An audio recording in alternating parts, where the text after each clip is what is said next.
Gangguan kesulitan belajar pada anak. Gangguan belajar anak adalah masalah yang memengaruhi kemampuan otak untuk menerima, mengolah, menganalisis, atau menyimpan informasi yang akan memperlambat si anak dalam perkembangan akademiknya. Anak yang mengalami kesulitan belajar itu bukan anak tidak cerdas dan tidak memiliki kemampuan dalam menerima pelajaran yang diberikan, namun kesulitan belajar ini adalah kesukaran atau kesulitan yang dialami siswa atau anak dalam menerima atau menyerap pelajaran di sekolah. Menurut Mulyadi, kesulitan belajar diartikan sebagai kondisi yang dimana suatu proses belajar ini ditandai adanya hambatan-hambatan untuk mencapai hasil belajar.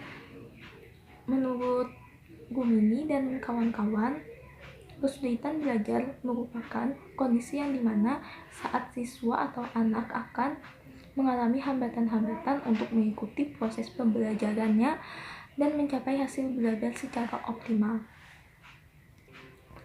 Jadi dapat disimpulkan bahwa kesulitan belajar ini adalah segala sesuatu menjadi hambatan atau menghalangi siswa atau anaknya dalam mempelajari, memahami, serta menguasai sesuatu dalam proses pembelajaran, menyebabkan siswa atau anaknya mendapat hasil kurang optimal. Jadi, kita sebagai guru maupun orang tuanya perlu mengetahui penyebab kesulitan belajar yang terjadi pada siswa atau anaknya, karena kesulitan belajar ini pasti diiringi oleh gangguannya dalam masing-masing sepemikiran anak-anaknya. Terima kasih. Wabarakatuh. Di sini saya akan melanjutkan presentasi dari teman saya, yaitu jenis gangguan belajar pada anak. Yang pertama, gangguan membaca atau disleksia. Disleksia tidak hanya terbatas pada ketidakmampuan anak untuk menyusun atau membaca kalimat dalam urutan terbalik, tetapi juga dalam berbagai macam urutan, termasuk dari atas ke bawah, kiri dan kanan, dan sulit menerima yang seharusnya dilanjutkan ke memori pada otak. Hal ini sering menyebabkan anak disleksia dianggap tidak konsentrasi dalam beberapa hal. Contoh tanda disleksia: kurang mampu mengenali huruf atau mengejanya. Kedua, huruf tertukar, misal B menjadi D, P menjadi Q. Kemudian membaca lambat-lambat dan terputus-putus, tidak tepat. Yang kedua, gangguan menulis atau digrafia. Anak digrafia tidak bisa menyusun huruf dan kata dengan baik. Anak sulit mengkoordinasikan motorik halusnya atau tangan untuk menulis. Anak disgrafia memiliki inteligensi normal, bahkan ada yang di atas rata-rata. Ia tidak mengalami jenis gangguan belajar pada anak motorik maupun visual. Ia hanya mengalami kurang mampu untuk menulis. Contoh tanda yang bisa dikenali dari anak disgrafia. Yang pertama, saat menulis menggunakan huruf besar dan huruf kecil masih tercampur. Yang kedua, ukuran dan bentuk huruf dalam tulisan tidak profesional. Yang ketiga, gangguan berhitung atau diskalkulia. Diskalkulia yaitu jenis gangguan belajar pada anak yang berkaitan dengan kemampuan berhitung atau aritmatik. Anak-anak diskalkulia kurang mampu untuk menyelesaikan soal-soal matematika dan sulit menangkap konsep dasar aritmatika. Tanda-tanda anak diskalkulia: yang pertama, sulit menentukan arah kiri atau arah kanan. Yang kedua, sulit membaca jam, menghitung uang kembalian. Yang ketiga, sulit melakukan proses matematika seperti menjumlah, mengurang, membagi, dan mengali. Yang keempat, melihat dan mendengar secara normal. Jenis gangguan belajar pada anak ini menyulitkan anak dari apa yang anak lihat dan dengar. Anak akan sering memiliki kurang mampu dalam pemahaman bahasa, baik tertulis atau auditoria atau keduanya. 5. Ketidakmampuan belajar nonverbal atau nonverbal learning disabilities, yaitu jenis gangguan belajar pada anak dengan visual spasial, motorik, dan keterampilan organisasi. Anak kurang mampu dalam memahami komunikasi nonverbal dan interaksi, yang dapat mengakibatkan jenis gangguan belajar pada anak yang berhubungan dengan sosial. Yang keenam, gangguan bahasa atau Specific Learner Impairment atau SLI, yaitu jenis gangguan belajar pada anak perkembangan yang mempengaruhi penguasaan bahasa dan penggunaan Ini bahasa. saya akan melanjutkan materi dari teman saya. Menurut Sumadi Suryobroto mengemukakan 4 indikator kesulitan belajar pada yang pertama, grade level. Ini artinya tidak naik kelas 2 kali. Lalu ada age level. Ini kelas dengan usia siswa tidak sesuai karena terlambat masuk sekolah. Lalu yang ketiga ada inteligensi level. Ini intelektual individu tidak sesuai dengan prestasi atau lebih rendah dari harapan. Lalu ada general level. Ini artinya apabila siswa memiliki prestasi yang rendah atau sangat rendah di mata pelajaran tertentu, namun secara umum dapat mencapai prestasi yang diharapkan. Sekian, terima kasih. Warahmatullahi wabarakatuh. Perkenalkan, nama saya Amelia Dewi Sapitri. Di sini saya akan melanjutkan presentasi dari teman-teman saya, yaitu kesulitan belajar. Tipe umum dari karakteristik yang sering digunakan para pendidik sebagaimana yang diungkapkan Delphi 2006, kemampuan persepsi yang rendah berkaitan dengan persepsi pendengaran, persepsi visual, dan persepsi taktil. Persepsi pendengaran menyangkut kekurangan anak dalam memahami. Yang pertama, membedakan pendengaran. Yang kedua, pengakhiran pendengaran. Yang ketiga, bentuk dasar pendengaran. Dan yang keempat, atensi dan alokasi pendengaran. Sedangkan yang visual menyangkut kekurangan anak dalam memahami. Yang pertama, klasur visual. Yang kedua, membedakan secara visual, misalnya huruf B dan huruf D. Itu kan hampir sama, jadi anak-anak sulit membedakan. Yang ketiga, membedakan bentuk secara visual, gambar segitiga dan gambar intan pada kartun yang biasanya. Itu kan hampir sama, jadi anak-anak juga sulit membedakan.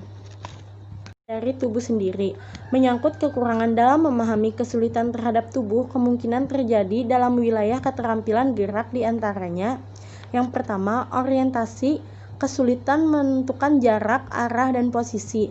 Yang kedua, secara ke samping, kesulitan membedakan kiri dan kanan. Dan yang ketiga, tegak lurus, membedakan atas dan bawah. Dan yang keempat, terhadap kesan tubuh, membedakan bagian-bagian tubuh, misalkan tangan kanan, tangan kiri, jari, dan tangan. Yang ketiga, ada kelainan gerak, macam-macam kelainannya. Yang pertama, hiperaktif, terlalu banyak gerak atau anak tersebut merasa resah. Yang kedua, hipoaktif, pendiam atau tidak aktif sama sekali anak tersebut. Yang ketiga, clumsiness, tidak ada kontrol terhadap gerak. Yang keempat, aparesia, ketidakmampuan melakukan gerakan rumit. Yang kelima, ketekunan, yaitu sikap secara otomatis. Dan yang keenam, adiopteksinia, kemampuan untuk melakukan gerak, tidak kemampuan untuk melakukan gerak alternatif atau gerakan rumit. Setelah itu, yang kelima, ada kesulitan dalam keterampilan psikomotor erat hubungannya dengan ketidakberfungsian persepsi khusus. Yang pertama, respon psikomotor yang rendah terhadap petunjuk, contohnya bahasa, jalan, dan jualan. Yang kedua, respon psikomotor terhadap visual rendah,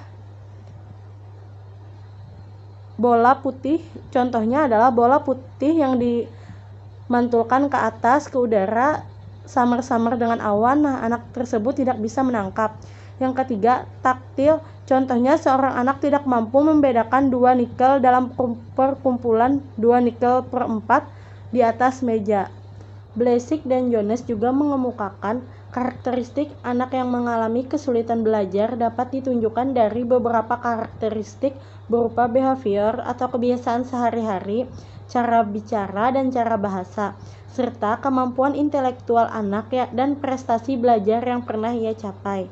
Sekian dari saya, akan dilanjutkan oleh teman-teman saya. Akan melanjutkan materi dari teman saya. Di sini saya akan menjelaskan mengenai klasifikasi kesulitan belajar. Abdurrahman mengklasifikasikan kesulitan belajar menjadi dua kelompok, yaitu kesulitan belajar yang berhubungan dengan perkembangan atau development learning disabilities dan kesulitan belajar akademik atau academic learning disabilities.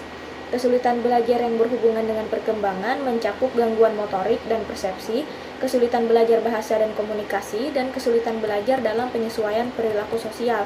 Sedangkan kesulitan belajar akademik menunjuk pada adanya kegagalan-kegagalan pencapaian prestasi akademik yang sesuai dengan kapasitas yang diharapkan. Kegagalan tersebut mencakup penguasaan keterampilan dalam membaca, menulis, dan atau matematika. Sementara itu, Abu Ahmadi dan Widodo Supriyono mengklasifikasikan kesulitan belajar menurut aspek kesulitan. Adapun klasifikasi kesulitan belajar tersebut yaitu yang pertama dilihat dari jenis kesulitannya. Berdasarkan jenis kesulitannya dikelompokkan menjadi kesulitan belajar ringan, kesulitan belajar sedang, dan kesulitan belajar yang berat. Kemudian dilihat dari jenis bidang studi yang dipelajarinya, kesulitan belajar pada siswa dapat berupa kesulitan belajar pada sebagian kecil maupun sebagian besar bidang studi. Yang ketiga, dilihat dari sifat kesulitan belajarnya. Kesulitan belajar pada siswa dapat berupa kesulitan belajar yang sifatnya menetap atau permanen, dan kesulitan belajar yang sifatnya sementara. Yang keempat, dilihat dari faktor kesulitan belajarnya. Kesulitan belajar pada siswa dapat berupa kesulitan belajar karena faktor intelijensi dan kesulitan belajar karena faktor non-intelijensi. Menurut Crick dan Gallagher, kesulitan belajar dapat dikelompokkan menjadi dua kelompok besar, yaitu developmental learning disabilities. Yang pertama, perhatian atau attention disorder. Anak dengan attention disorder akan berespon pada berbagai stimulus yang banyak. Anak ini selalu bergerak, sering teralih perhatiannya, tidak dapat mempertahankan perhatian yang cukup lama untuk belajar, dan tidak dapat mengarahkan perhatian secara utuh pada sesuatu hal. Yang kedua, memory disorder. Memory disorder adalah ketidakmampuan untuk mengingat apa yang telah dilihat atau didengar ataupun dialami. Anak dengan masalah memori visual dapat memiliki kesulitan dalam merecall kata-kata yang ditampilkan secara visual. Hal serupa juga dialami oleh anak dengan masalah pada ingatan auditorinya yang memengaruhi perkembangan bahasa lisannya. Ketiga, gangguan persepsi visual dan motorik. Anak-anak dengan gangguan persepsi visual tidak dapat memahami rambu-rambu lalu lintas, tanda panah, kata-kata yang tertulis, dan simbol visual yang lain. Mereka tidak dapat menangkap arti dari sebuah gambar atau angka atau memiliki pemahaman akan dirinya. Yang keempat, thinking disorder. Thinking disorder adalah kesulitan dalam operasi kognitif pada pemecahan masalah pembentukan konsep dan asosiasi. Thinking disorder berhubungan dengan gangguan dalam berbahasa verbal. Yang kelima, language disorder merupakan kesulitan belajar yang paling umum dialami pada anak prasekolah. Biasanya, anak-anak ini tidak berbicara atau berespon dengan benar terhadap instruksi atau pernyataan verbal. Kemudian ada academic learning disabilities adalah kondisi yang menghambat proses belajar, yaitu dalam membaca, mengeja, menulis, atau menghitung. Ketidakmampuan ini muncul pada saat anak menampilkan kinerja di bawah potensi akademik mereka. Burton mengidentifikasikan seorang siswa dapat diduga mengalami kesulitan belajar jika siswa menunjukkan kegagalan tertentu dalam mencapai tujuan belajarnya. Kegiatan belajar yang dimaksud sebagai berikut. Yang pertama, siswa dikatakan gagal apabila dia tidak dapat mencapai ukuran tingkat keberhasilan atau penguasaan minimal yang telah ditetapkan guru dalam batas waktu tertentu. Yang kedua, siswa dikatakan gagal apabila ia tidak dapat mengerjakan atau mencapai prestasi sesuai dengan intelijensi atau ukuran tingkat kemampuannya. Yang ketiga, siswa dikatakan gagal apabila ia tidak dapat mewujudkan tugas perkembangan sesuai dengan fase perkembangan dan usianya. Kemudian yang terakhir, siswa dikatakan gagal apabila ia tidak dapat mencapai tingkat penguasaan yang diperlukan sebagai prasyarat bagi kelanjutan pada tingkat belajar berikutnya. Baiklah, saya akan melanjutkan materi yang selanjutnya, yaitu metode pembelajaran yang menarik untuk anak. Yang pertama ada metode bermain balok. Media yang kita gunakan di sini yaitu balok-balok kecil yang biasanya ada tersedia di rak balok. Sebelum kita memulai permainan ini, kita harus menjelaskan terlebih dahulu kepada anak tentang permainan yang akan kita lakukan atau aktivitas yang akan kita lakukan. Misalnya dengan tata tertib yang harus dipatuhi, kayak gitu. Selanjutnya, kita sebagai guru bisa mengelompokkan anak dalam kelompok itu bisa 2 atau 3 orang dalam satu kelompok. Kemudian kita bebaskan saja anak untuk mengambil balok dan menciptakan karyanya sesuai yang ada di pikiran mereka, sesuai dengan kreativitas mereka. Kemudian setelah mereka berhasil membuat karyanya, kita harus memberi reward kepada anak terlepas dari bagus atau kurang bagusnya karya mereka. Jika karya anak tersebut kurang bagus, kita tetap harus memberikan pujian, diselingi dengan menjelaskan bagaimana sih karya yang bagus itu, menuntun anak bagaimana, menjelaskan kepada anak, menuntun anak bagaimana karya yang bagus. Setelah selesai bermain, kita harus memberikan pemahaman kepada anak kalau setelah bermain kita harus mengembalikan barang-barang yang telah dipakai ke tempat semula. Yang kedua ada metode hafalan. Aktivitas yang bisa dilakukan dalam metode hafalan ini yaitu dengan menghafal surah-surah pendek dan juga menghafal bacaan-bacaan sholat. Langkah yang pertama yang harus kita lakukan yaitu dengan mengajarkan kepada anak tentang surah-surah pendek dan bacaan sholat, dan kemudian meminta anak untuk menghafalkannya. Selain itu, kita juga sebagai guru harus bekerja sama, berkolaborasi dengan orang tua untuk membimbing anak dalam hafalannya. Nah, selain itu kita sebagai guru tidak mengharuskan atau terlalu menekan anak untuk harus menghafal hafalan tersebut. Nah, dengan cara kita mengulang-ulang setiap pagi, dengan mudah anak akan mengingat hafalannya secara tidak langsung. Selanjutnya ada metode bermain peran. Dalam metode bermain peran ini merupakan salah satu metode yang paling digemari oleh anak. Pastinya kita sebagai orang yang pernah kecil pasti sangat senang untuk bermain peran ini.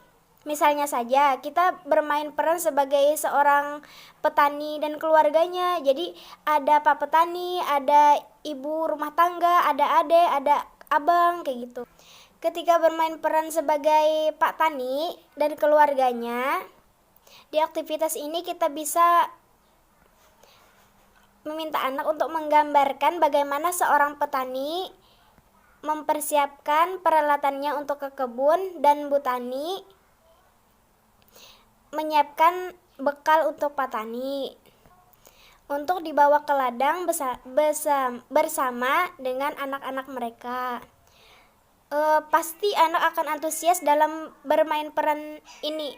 Dalam metode ini pasti sangat antusias. Dari kegiatan bermain peran ini, anak dapat memetik pelajaran positif yang sangat banyak. Contohnya menghargai profesi orang lain, makna dari kerjasama, kewajiban anak dan orang tua, kewajiban anak dalam membantu orang tua, dan lain-lainnya.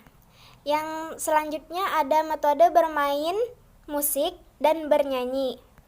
Selain metode bermain peran, pasti menyanyi dan bermain musik ini juga sangat digemari oleh anak.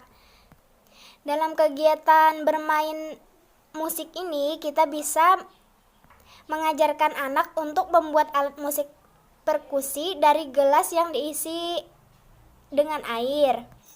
Jadi langkah-langkahnya yaitu yang pertama, masing-masing gelas diisi air, kemudian dengan takaran yang berbeda-beda, ada yang penuh, setengah, sedikit, dan paling sedikit. Nantinya gelas-gelas tersebut akan mengeluarkan bunyi-bunyi yang berbeda. Nah, untuk aktivitas bernyanyi, kita sebagai guru bisa mengajarkan lagu-lagu anak-anak kepada anak setiap pagi ataupun mau pulang setiap harinya. Bernyanyi biasanya dilakukan pada saat sebelum memulai pembelajaran dan juga sebelum mengakhiri pembelajaran atau sebelum pulang sekolah. Dalam metode ini, kita sebagai guru sangat dituntut untuk memiliki kemampuan dan penguasaan terhadap lagu-lagu anak, supaya anak tersebut tidak bosan dengan lagu-lagu yang itu saja. Dan juga selain itu, kita sebagai guru juga dituntut untuk kreatif untuk menciptakan lagu-lagu ataupun menciptakan syair yang sesuai dengan tema pembelajaran. Misalnya ketika tema pembelajaran anak tentang profesi, kita bisa membuat lagu sesuai dengan tema tersebut. Mungkin sekian dari saya, kurang dan lebihnya saya ucapkan terima kasih. Saya akhiri, wassalamualaikum warahmatullahi wabarakatuh.